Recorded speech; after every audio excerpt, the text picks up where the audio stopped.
Why are they still sanctioning when someone said, well, because it's Mugabe's people or clan or party still ruling the place? Well, I can say so, but also I think it's a business deal. A business deal. What, to get the country in poverty or Yeah. whatever? For what? You know those guys who are in office now. Mm-hmm. They're the ones benefiting a lot. Making shady deals. I mean, Zimbabwe has Oh, by been the way, what? when I was there was a campaign. The elections were taking place more or less, and I had to buy Nangakwa T-shirt, party T-shirt for $10 Yeah. because I wanted to buy it. People there were saying in the market that people just whispering. I don't know whether they say, oh, they come here and take people by force to the meeting, to the rallies. Because they had a few rallies there in Bulawayo. Yeah, they do that. They do that? Yeah. And they bring buses and they just get people in there. People in the bus. You don't even know where you're going. You don't know it's going. So I bought that T-shirt.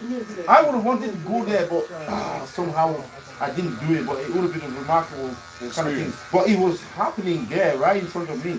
So I just went to the market and I found this guy who was working on the market and he had a T-shirt on top of, and that's what they do. Another thing that they do, you give the T-shirt to people and they wear it on top of their normal clothes. Yeah. So I got to this guy, I want the T-shirt, and he says, well, give me $20. I'm like, what? You got it for free. So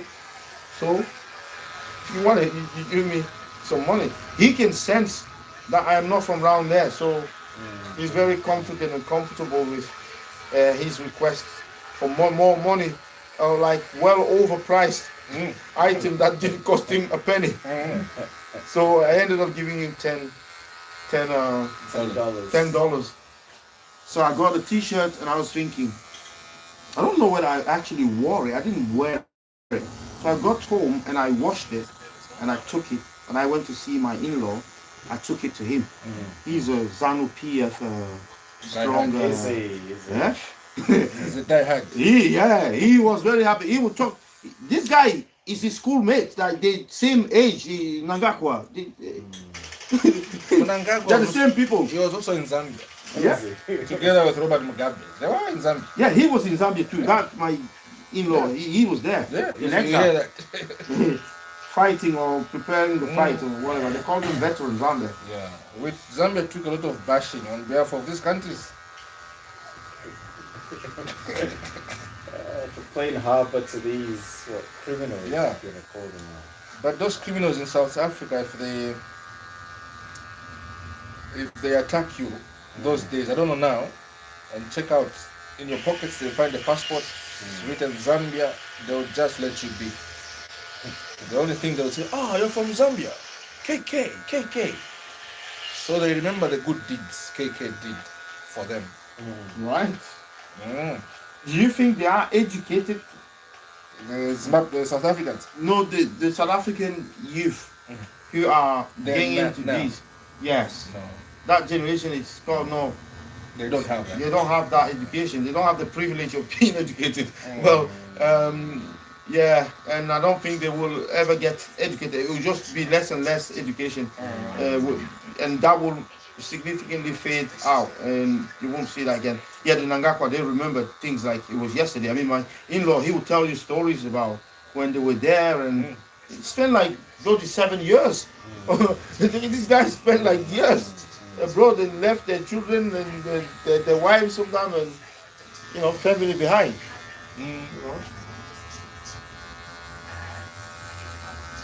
We always say, it's important to not forget history because then you learn from history. You avoid repeating the same mistakes. That's why people need to be educated. Yeah, but the South Africans, they do it every year. I had a South African customer here that I lost one day because I said to him, why is it that South African attack all the black? They will accuse the Nigerian that the guy sells drugs. Well, do they force you to buy drugs? You go and buy drugs anyway. If the Nigerian don't sell it, somebody else will sell it. If no one's interested, they're not going to sell it. Yeah, they're not going to sell it. Simple as. So instead of going like, my wife cheated on me, I'm going to go and kill that man. Well, you're going to end up killing all the men on the planet. You need to get rid of your wife. Deal with your wife. That's the Deal problem. with the That's the problem. only entity you can deal with, that you control. You don't control all the other ones. No. But sometimes man's brain will think that way. Maybe erratic thinking, maybe impulsive kind of thinking. But if your wife is the only person that you have control over, that if control exists at all, if there is any control, but you'll be foolish to believe that when you go and attack the other man, he might not even have known that your wife is got a man, or she might. He might not even have known that. You understand? So the person who knows fully what they're getting into is the person who is in a deal with you, not the stranger in the middle. Now I'm going to go and hurt that stranger in the middle, and so what? You've not resolved your problem. You just postponed it for another day. Then something else will happen later on. So the fact that these guys every year they do it, they go rampage and destroy people's shops and things, and they themselves, they can't run them shops. I've been to South Africa. They don't run shit. They don't run. It's like the guys just sat there right now, like, white man gave us power. I think it's now time to just chill. We struggle too much. He didn't see any struggle. Your great grandparents, they did struggle. So he did do shit. So just get to work, man. Work, earn your money and stuff. The guy that live on the grandparents' pension, they pay them. Someone said to me, like, well, it's $400 a month. They will live. They have their own benefit, like It's job based. the job seekers. Yeah. They have the job seekers. Then they will go on to the granddad or parents' money. They use that, and that's all they live life. And then when the others work and they drive nice car, they're like, these foreigners, they come here, they take our jobs. It's as if they want to work. They pretend as if they want to work, but they don't want to work. Easy money. When they see you walk on the street, you come with nothing, then they ask you to start Take the phone. Yeah, take the phone, take everything. That one is easy. Yeah, that's the criminality, crime. It's a mentality. It's bad.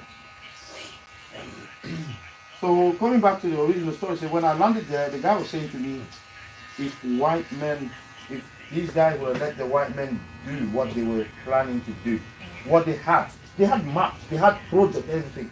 This white man, he planned things. Said Zimbabwe would have been something else, because there are roads that were supposed to be built. There was these here that were supposed, but once they got pulled away, like told to leave, everything just went to ruins. You know, what were they saying here? Yeah, that Mugabe, yes, he took the land, but he's giving the land to his henchmen, who don't know nothing about farming. So all the farmers have gone to you guys now. All the white farmers.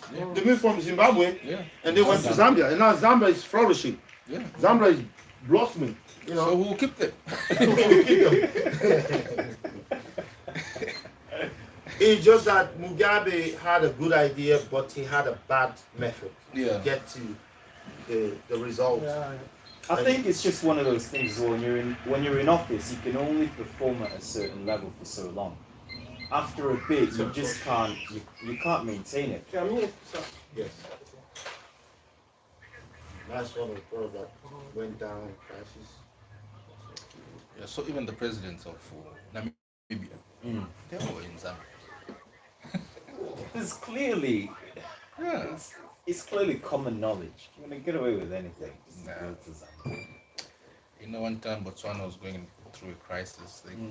The government won't pay the civil servants. The Zambian government paid the civil servants. There was a time like at least a month to help out the country. But that was during Kaunda's time. It's like sort your own problem. Oh, okay. To be fair, in that case, it's like I think that was a good period. That time I think Zambia was okay. I was gonna say, like, the first thing is sort problems out in your house. You know. So the reason why I'm saying I that said is we were don't I have- think we were okay. So when you wear the Said perfume, our former or like this, calendar. or like that, or like There's so many that, things. but the Yeah. perfume Yeah, does there's not so many good carry things which he did, which most of us the don't know. perfume is the scent. I mean the fact So when that someone all smells the you, presidents South Africa's he will ever say, had "Oh, that's were Stamford. housed in Zambia. Oh, that's Link. They Oh, were that's safe. Romania." That was That safe is haven. the ultimate equivocal Mugabe. sign that Was you in got a Zambia. good product. Emerson Mnangagwa, So the for current people who president, want was to in Zambia. hold the original He bottle, was at Unza, the and you're University of walking Zambia. down the street there, Unza? I don't know. Where's This where- perfume, when's the I don't, whole yeah, I place don't, yeah, I don't know the perfume that you're wearing. I don't know Until what I can places, but smell Unza and is Unza. identify it. Or I can just say, you smell He was nice. at the University of Zambia. Remember Just he got the, the used to just the lecture word that you smell at some nice college. is a word of approval. It's like Okay, so he a kept all sign these of guys. saying that is good shit you've Now got on. today, look at Right? what they've done. So it doesn't matter what the name is. Yeah, Now, if you pay £20 for it, well, I will sign a life contract with that. You understand? So you're saying that Namibia is one country where you have a lot of white there too. Mhm. These guys go to the Olympic Games and they have a whole block of athletes who are just white. I'm like, I didn't know this. I thought South Africa was the only place where you see a lot of white people. Oh no, Namibia. Namibia is an extension of South Africa, Yes. in my opinion. Yes, it is. But they live there somehow. They found a deal or something. They live somehow peacefully. Yeah. They even use the rand, I think. They use what? The South African rand. Yes, I heard. And another thing that I didn't know is how powerful the South African rand is. You understand? Like how many countries are using that as a local currency Are they? for the region? Oh wait, in Zimbabwe there's only two currencies. There's the rand and they have the dollars. I knew about the dollar, but I didn't know they were using the rand. Wait, as well. yes, the rand. I didn't know the rand is it, and you'll find the rand in Zimbabwe, in Botswana, all of these countries they're using them. They're using that. It's easy for making business because South Africa is a big. They produce a lot of stuff. I've never seen So a if you're border. buying, if you're a buyer, it makes Yes, it makes sense. I never seen a border this busy in my life, like the border between South Africa and Zimbabwe. I mean, if South African border was closed again with Zimbabwe would be dead. They would just die straight away. They won't live long. They won't even live 1 month. They just die. Everything comes through that border. Yeah, so that's en route to other countries like Zambia, Yes. Congo. Yes. DR. Some come from those are, but the biggest contributor is South Africa. They use these they have this car Mazda. Is it Mazda? Yeah, there are Mazdas there as well. No, they use them as taxis. In South Africa. Honda. They call them Honda Fiesta. No, Honda. Don't say Honda Jazz. No, it's not jazz. It's like jazz, but it's not jazz. It's the only country in Africa, literally in the world with Japan, where they come from, that uses that car. That's what they use as taxis. It's like it's Honda exact. Fit. That's the one. That's the one. It's the only country that use that car. Honda Fit. You will see them everywhere in Zimbabwe. Honda Fit. You're like, I've never seen this car before, but it looks like the Honda Jazz. It's the same thing. Yeah, it's the same thing. They just give it a different name. Nasty car, Honda Jazz. Nasty? It's very economical. No. As in nasty in terms of nasty to work on. They're solid cars, but they're nasty to work on. They're awkward. It's the gearbox issue. Does it? What, for any of them? All of them? Or The just same the thing. automatic? That's a common problem, the automatics. You guys don't have them in Zambia? Maybe you have a little? They're there.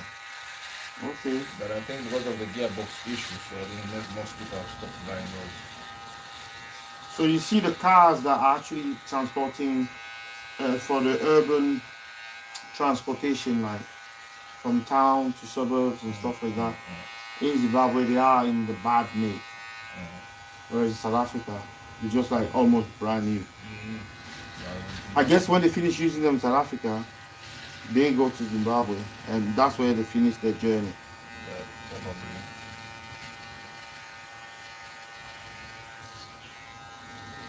I went to Soweto. In South Africa. Yeah.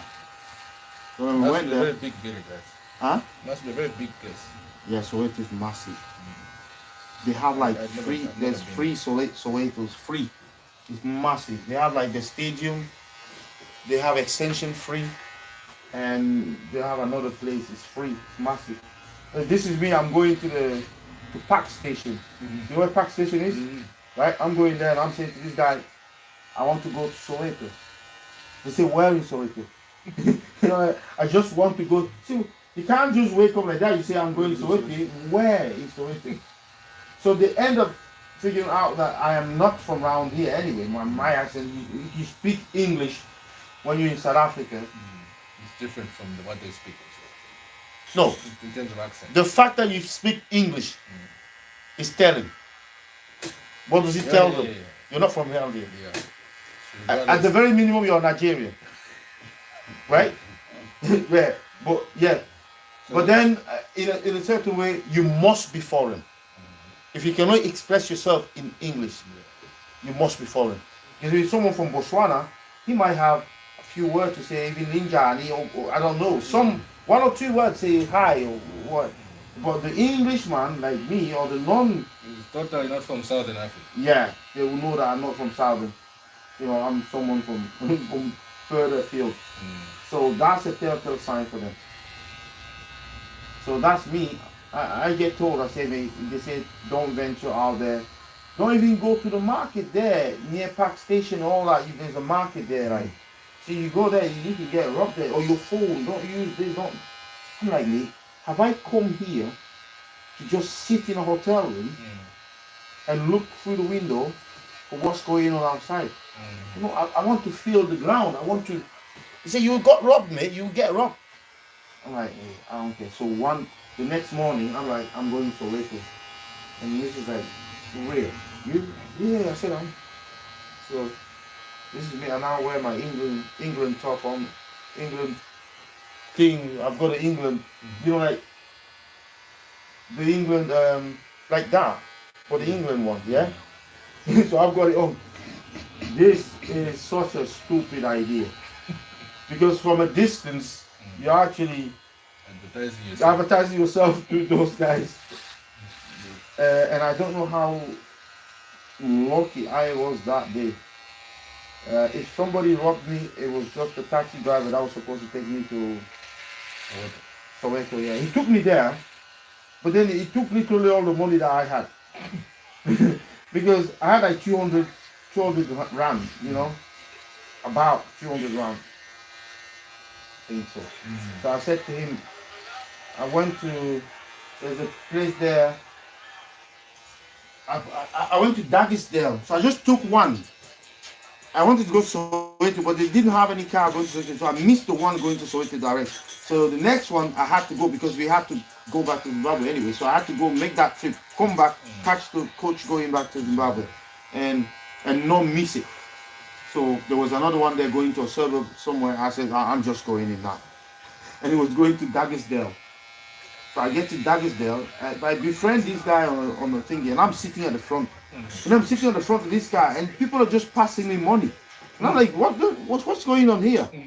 They just keep passing me money. They say, they say, well, you have to pass it on to the driver. I'm like, shit, what did I get myself into here?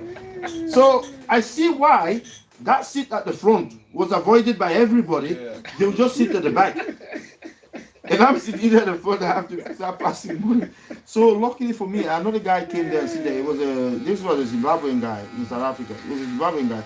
So I said to him, why are they passing the money? He said, yeah, but that's how it works here. If you're sitting at the front, the person sitting at the front, you give the money to the driver. Because the driver can't keep looking back for safety reasons. He can't keep looking back there to, get that money business done.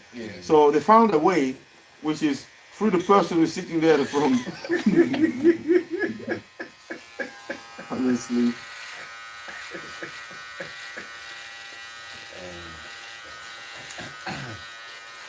They have so many police cars. I mean, the police as an institution in South Africa is massive. They have the equipment, they have everything.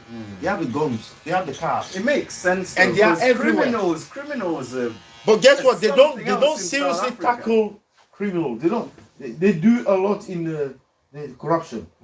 Oh, is it corruption? Yeah, that's what they're spending time doing. It's a side business. Not petty theft. No, they're not interested in that. It's not going to give them anything.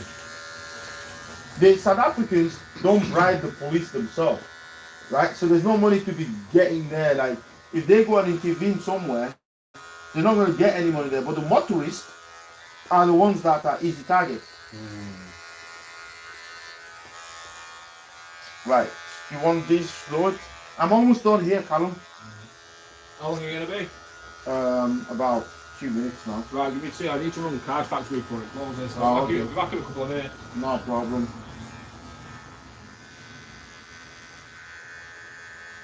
But I love those southern countries. I'll go there again and again. This is the only part of Africa that kind of has a little bit of their roots. And the churches, I've seen some churches there where they do in the bushes and stuff. You know, that they believe in ancestral kind of, you know, like, especially in Zimbabwe and South Africa. yeah, they believe in ancestral kind of, I don't know, power. They still are connected. Heritage, Yeah. connection, you know. Whereas us there, we just embraced the white. The white didn't even stay. He went. In South Africa, he stayed, but people resisted.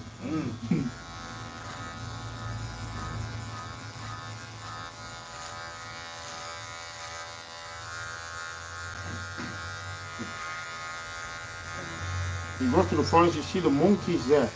And you're like this to this guy. You guys just letting these monkeys roll around everywhere like this? So, why not? So, I mean, if this was in West Africa, they'll be dead meat. No way you're eating monkeys. These are almost human.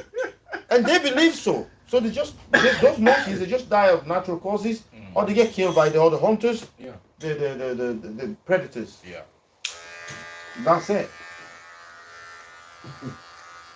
They just live in a happy land. Well, except them running away from the lion, the cheetahs, and the tigers. Yeah. But basically, peaceful animals. Yeah. And I went there and I saw the road, right? I saw the road and I was very impressed by the road there. Why? Because the road was so wide. In South Africa. No, in Zimbabwe. Okay. So they had a wide road like this. What, like a motorway? Yeah, like a motorway size. You know, it's like that. Which because is rare. Yeah, because it's just the planning, right? So they have. If you take the road and you consider, I don't know how to materialize that, but you divide like this here. This is the road in the middle, and then you got these two spaces on either side. And these houses are lined here like this. No one single house is breaking that alignment. Right? And you got all of that space there, which is like the size of this road again there, and the size of this road again there. And I'm like, these guys, what is this? They say, well, that's the road. Well, if this was in Nigeria, houses would have been built everywhere here. There. It's called. There's no land to be left. What do you call it? You call it. If it was in my country there, that would be gone. It's a succession. People plan. will sell it. Yeah. But then they're telling me there, they say that if you try and build there, the council come and demolish it. It's clever though, because it's a succession. It's the same problem. That So this they leave country's that like had. that because then it gives them the possibility to extend the road if needs be and make it a dual carriageway, make it whatever, without breaking people's houses. Yeah. You know, so keeping discipline and you know, people aligned. One step. That's one good step in the right direction. In Cameroon, you bribe everybody, including the chief. He will just let you build there, and he's not just going to let one person build there. He will let everyone. Yeah. Whoever. Then you will hear one day, maybe 20 years down the line, oh, they've got to demolish these houses here because. But those houses, they have documents signed by the, you know, by the person who is responsible for keeping law and order, like, you know, for running it, but he took the money and he just signed the document. Now people are crying. People are going to be on the street.